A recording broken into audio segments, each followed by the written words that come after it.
Amis internautes, n'oubliez pas de liker, de vous abonner et de cliquer sur la note de notification pour ne rien rater. Citoyens des trottoirs en haleine et des routes plus tueuses qu'un jeu de cache-cache avec un poids lourd. Bienvenue dans les nouvelles du trottoir.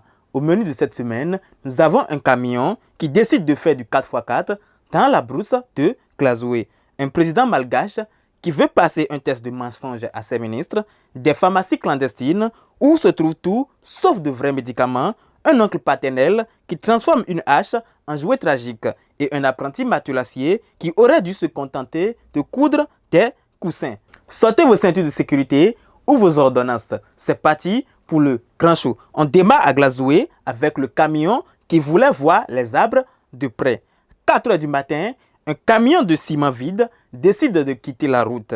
Bilan, 40 mètres de végétation rasée, des arbres arrachés, un apprenti mort sur le coup et un chauffeur grièvement blessé. La cause, une perte de vitesse selon les enquêteurs, mais la vraie, c'est la fatigue, la vitesse et cette route qui n'en finit pas de tuer. À Glazoué, les camions vides sont parfois plus dangereux que les pleins, surtout quand elles sont sans chauffeur. On repart du côté de Madagascar avec le détecteur de mensonges pour ministre.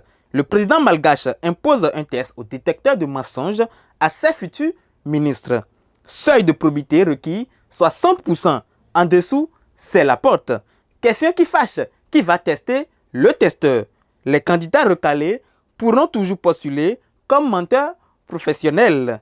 À Madagascar, on trie les ministres comme on trie les candidats à un jeu télévisé. Sauf qu'ici, l'enjeu, c'est le pays. On revient au Bénin, précisément à Sakété, où on découvre 220 kg de faux médicaments chez le voisin.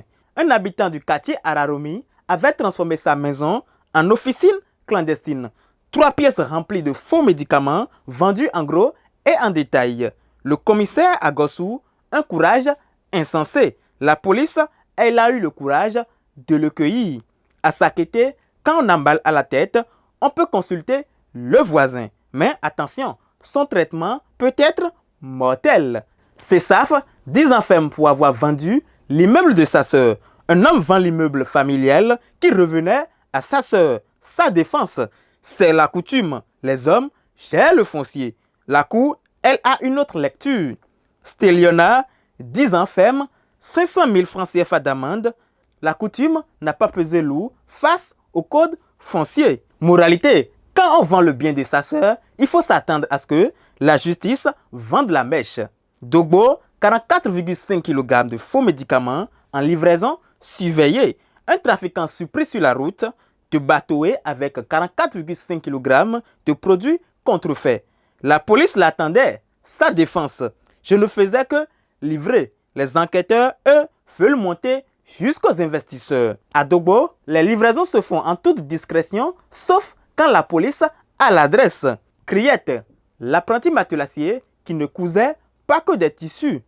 Un apprenti de 15 ans accusé d'avoir agressé sexuellement une fillette de 7 ans. Le mode opératoire, profiter de l'absence de la mère pour attirer la fille. Pris en flagrant délit, il rejoint la case prison. La criette a tranché, les doigts qui touchent aux enfants, ça se termine derrière les barreaux. Segbana, la hache qui tue un enfant de 3 ans. Un oncle souffrant de troubles mentaux s'empare d'une hache et s'en prend à son neveu de 3 ans. L'enfant ne suivit pas. Reste une question. Comment éviter que les fragilités psychiques ne deviennent pas des drames? À Segbana, la folie tue et les communautés pleurent en silence. Et voilà, chers amis des camions qui font du hors-piste et des médicaments qui soignent à l'envers. Notre tour des refaits de la semaine est terminé. Entre accidents mortels, faux médicaments, violence intrafamiliale et tests de mensonges présidentiels, la réalité prouve une fois encore que la vérité est parfois plus absurde que la fiction. Quel fait mérite le titre du chien écrasé de la semaine? Donnez votre avis en commentaire sur BLTV.